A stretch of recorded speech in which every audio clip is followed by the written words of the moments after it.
जय श्री कृष्ण। इसलिए हम गीता के अंत में कृष्ण को अर्जुन से यह प्रश्न करते पाते हैं कि वह विशुद्ध चेतना को प्राप्त हुआ या नहीं। शुद्ध चेतना का अर्थ है भगवान के आदेशानुसार कर्म करना। शुद्ध चेतना का यही सार है। भगवान का अंश होने के कारण हम में चेतना पहले से ही रहती है, लेकिन हम में निकृष्ट गुणों द्वारा प्रभावित होने की प्रवृत्ति पाई जाती है। किंतु भगवान परमेश्वर होने के कारण कभी प्रभावित नहीं होते। परमेश्वर तथा क्षुद्र जीवों में यही अंतर है। यह चेतना क्या है? यह चेतना है मैं हूँ। तो फिर मैं हूँ क्या है? कलुषित चेतना में मैं हूँ का अर्थ है कि मैं सर्वे सर्वा हूँ, मैं ही भोगता हूँ। यह जगत संसार चलायमान है, क्योंकि प्रत्येक जीव यही सोचता है कि वही इस भौतिक जगत का स्वामी तथा सृष्टा है। भौतिक चेतना के दो मनोमय विभाग हैं। एक के अनुसार मैं ही सृष्टा हूँ और दूसरे के अनुसार मैं ही भोगता हूँ। उदाहरणार्थ, मशीन का कोई एक पुर्जा संपूर्ण मशीन के साथ सहयोग करता है। इसी प्रकार शरीर का कोई एक अंग पूरे शरीर के साथ सहयोग करता है। हाथ, पाँव, आँखें आदि शरीर के अंग हैं, लेकिन ये वास्तविक भोक्ता नहीं है। भोक्ता तो उदर यानी कि पेट है। पाँव चलते हैं, हाथ भोजन देते हैं, दांत चबाते हैं और शरीर के सारे अंग उदर को तुष्ट करने में लगे रहते हैं, क्योंकि उदर ही प्रधान कारक है जो शरीर रूपी संगठन का पोषण करता है।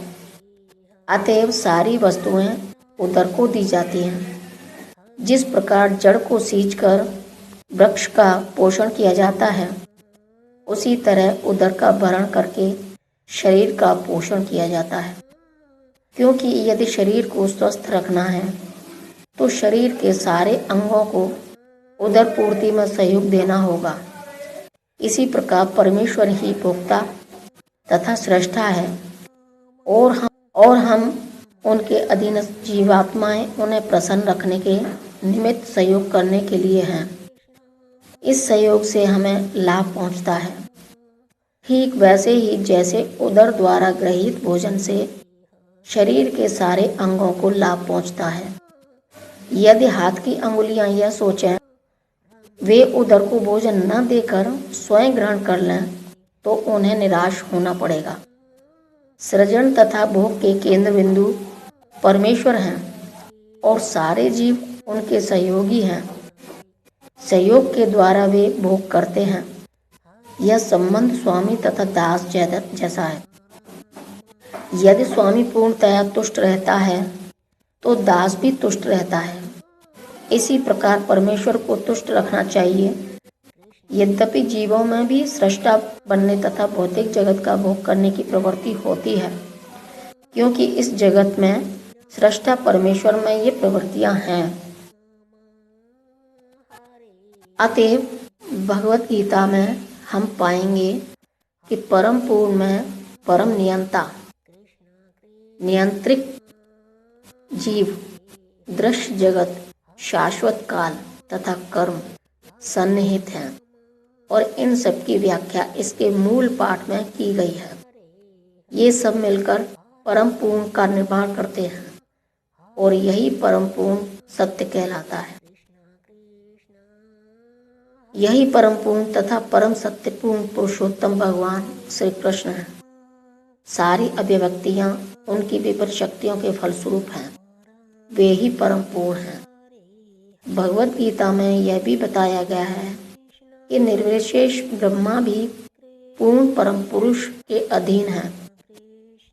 ब्रह्म सूत्र में ब्रह्मा की विशद व्याख्या सूर्य की किरणों के रूप में की गई है। निर्विशेष ब्रह्मा भगवान का प्रभामय किरण समूह है। निर्विशेष ब्रह्मा पूर्ण ब्रह्मा की अपूर्ण अनुभूति है और इसी तरह परमात्मा की धारणा भी है। 15वें अध्याय में ये देखेंगे कि भगवान पुरुषोत्तम इन दोनों निर्विशेष ब्रह्मा तथा परमात्मा की आंशिक अनुभूति से बढ़कर हैं। भगवान को सच्चिदानंद विग्रह कहा जाता है। ब्रह्म संहिता का शुभारंभ इस प्रकार से होता है, वे ही आदि कारण हैं और सत्य चित्त तथा आनंद के रूप हैं। परमात्मा सत्य चित्त यानी कि शाश्वत ज्ञान की अनुभूति है, परंतु भगवान कृष्ण समस्त दिव्य स्वरूपों की अनुभूति है, सत्य चित्त आनंद के पूर्ण विग्रह में है। भगवान को सच्चिदानंद विग्रह कहा जाता है। ब्रह्म संहिता का शुभारंभ इस प्रकार से होता है, गोविंद या कृष्ण सभी कारणों के कारण हैं, वे ही आदि कारण हैं और सत्य चित्त तथा आनंद के रूप हैं।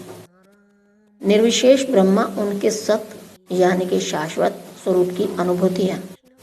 परमात्मा सच्चित शाश्वत ज्ञान की अनुभूति है, परंतु भगवान कृष्ण समस्त दिव्य स्वरूपों की अनुभूति है।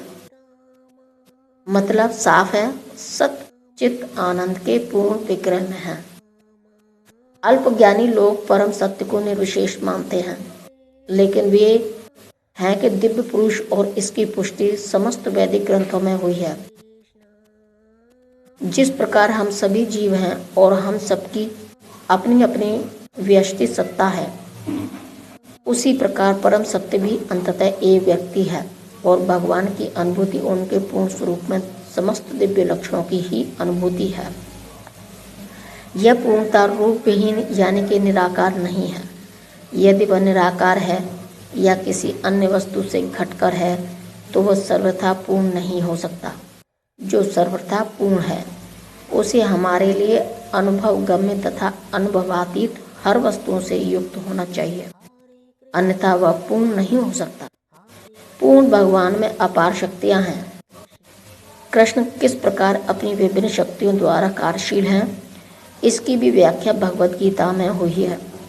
यह दृश्य जगत या भौतिक जगत जिसमें हम रह रहे हैं, यह भी स्वयं में पूर्ण है, क्योंकि जिन 24 तत्वों में यह नश्वर ब्रह्मांड निर्मित है, इस सांख्य दर्शन के अनुसार इस ब्रह्मांड के पालन तथा धारण के लिए अपेक्षित संसाधनों से पूर्णतः समन्वित है। इसमें न तो कोई विजातीय तत्व है और न ही किसी की आवश्यकता है। जय श्री कृष्ण।